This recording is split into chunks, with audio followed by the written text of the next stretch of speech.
नमस्कार विद्यार्थी मित्रों।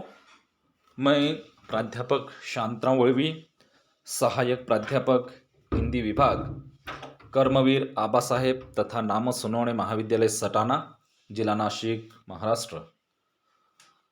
आज हम द्वितीय वर्ष कला विशेष प्रश्न पत्र प्रथम काव्यशास्त्र की जो इकाई है शब्द शक्ति, इस पर विशेष रूप से बात करते हैं।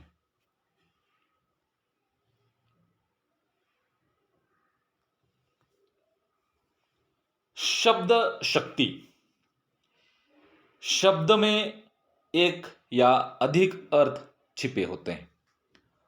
समय, व्यापार और संदर्भ से शब्द का अर्थ निश्चित होकर एक विशेष आकार ग्रहण करता है और इसी दृष्टि से विद्वानों ने, भाषा वैज्ञानिकों ने भाषा के प्रमुख 3 प्रकारों को हमारे सामने विश्लेषित किया, जिसमें अभिधा, दूसरा लक्षणा और व्यंजना, इन 3 भेदों को प्रमुखता से चर्चा के केंद्र में लेना है।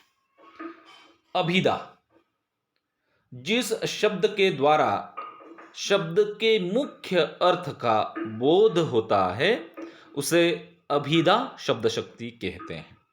अर्थात सीधा अर्थ, इसमें शब्द का सामान्य तथा प्रचलित अर्थ ही लिया जाता है। अर्थात प्रत्यक्ष अर्थ ग्रहण किए जाने के कारण इसे वाच्यार्थ भी कहा जाता है। इसमें अर्थबोध सामान्य एवं प्रचलित होता है। उदाहरण के तौर पर, कमल से तात्पर्य एक फूल विशेष से है। कुत्ता, गधा, घोड़ा, हाथी आदि विशेष प्राणी से संबंधित अर्थ का बोध उसी रूप में होता है। गंगा, हिमालय, सातपुड़ा, सह्याद्री, मुंबई, दिल्ली आदि का हम सीधा सीधा अर्थ ग्रहण करते हैं। घोड़ा घास खा रहा है, राजू भोजन कर रहा है आदि से हम सीधा अर्थ ग्रहण करते हैं। तो यहां यह जो है वो अभिधा शब्द शक्ति है। दूसरा है लक्षणा।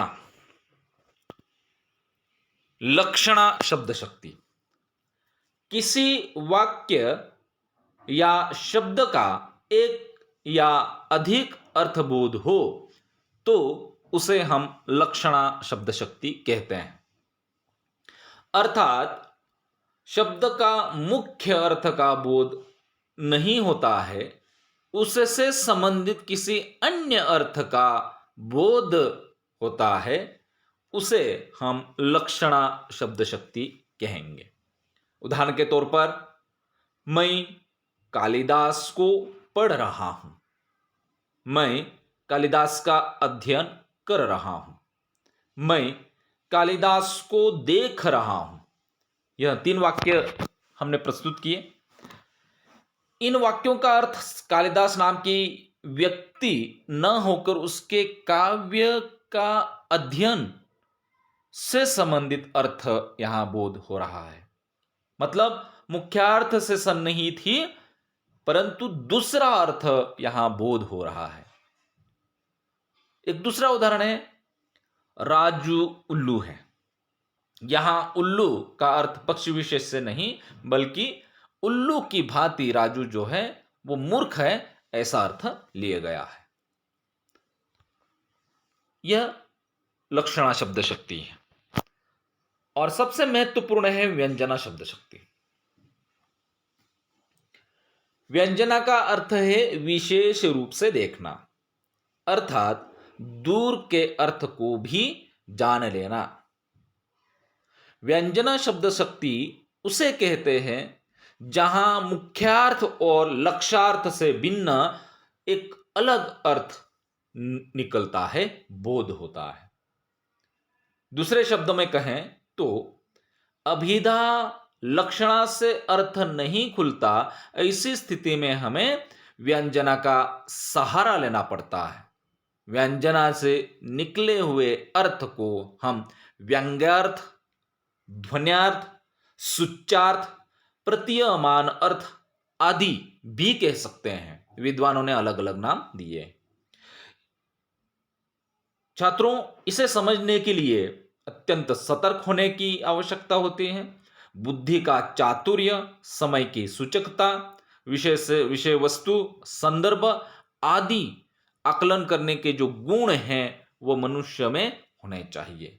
तभी व्यंजना शब्द शक्ति का प्रयोग कैसे हुआ है, कहाँ हो रहा है, ये समझ में आएगा। उदाहरण के तौर पर, तुम गधे हो, तुम गधे हो। इस बात को सुनने वाला तुरंत जवाब देता है, अरे तुमने जात भाई को आज पहचाना, ऐसा कहता है।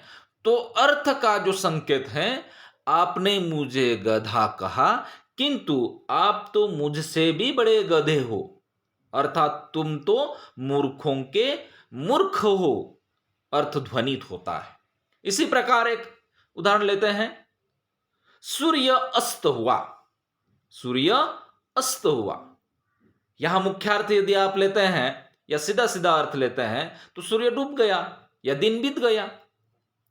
यदि लक्ष्यार्थ आप लेते हैं तो संध्या हो गई, शाम हो गई। किंतु व्यंजना के रूप में हम उसका अर्थ ग्रहण करते हैं तो जो श्रोता है या सुनने वाला जो है वो अपनी रुचि के अनुरूप, अपनी स्थिति के अनुरूप, अपनी प्रवृत्ति के अनुरूप इसका अर्थ अलग अलग रूप से ग्रहण करेगा। जैसे पुजारी जो है वो सूर्यास्त हुआ का अर्थ शाम की पूजा करने की तैयारी के अर्थ में ग्रहण करेगा।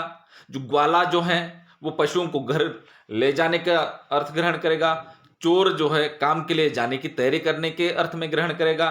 किसान मजदूर काम खत्म करके घर जाने का अर्थ जो है वो ग्रहण करेगा। कोई भूखा व्यक्ति भोजन करने का या भोजन बनाने का अर्थ ग्रहण करेगा। कोई यदि नियमित रूप से शाम के समय खेलने के लिए जाता है तो खेलने का अर्थ ग्रहण करेगा।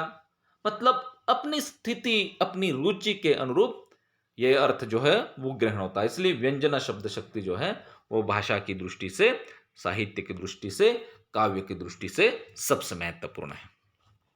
निष्कर्ष रूप में हम कह सकते हैं, भाषा मनुष्य को मिला हुआ सबसे शक्तिशाली वरदान है। मनुष्य समाज अपने विचारों और भावों के आदान प्रदान के लिए भाषा का उपयोग करता है। अतः भाषा का उपयोग व्यापक समाज हित के लिए करना आवश्यक है।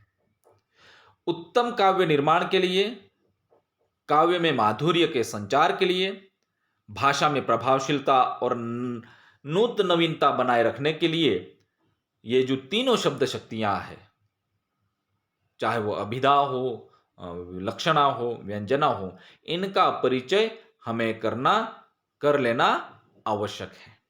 तभी भाषा में नित नूतनता, नवीनता, प्रभावशीलता हम बनाए रख सकते हैं।